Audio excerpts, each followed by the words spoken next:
محمد منصور محمد، مركز بني عبيد، عندي 30 سنة. كنت فاتح ورشة ميكانيكا صغيرة كده وبعد كده حبيت إن أنا أكبر المشروع، فالحمد لله يعني لحد ما كبرت المشروع بتاعي وبقى عندي معرض موتوسيكلات وتكاتك وتروسيكلات.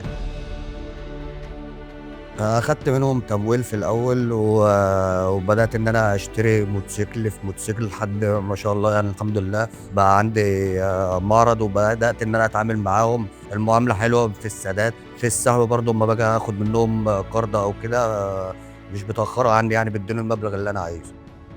ويعني بنجيب موتوسيكلات جديدة ومستعملة وبنبيع وبنشتري وشغالين قسط وكاش الحمد لله. و...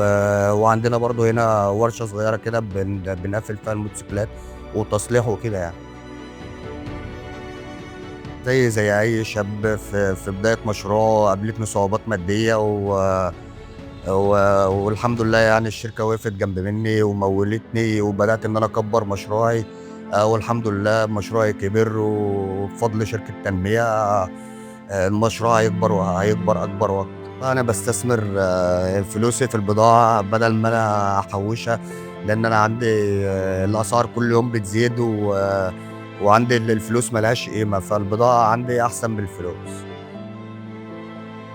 بتسهّل لي بقى بدل عن مثلًا ما واحد مثلًا من برّه البلد بدل ما ييجي لي يدّيني فلوس وكده، ممكن يحوّل لي مثلًا على المحفظة، أنا باسحبهم من هنا.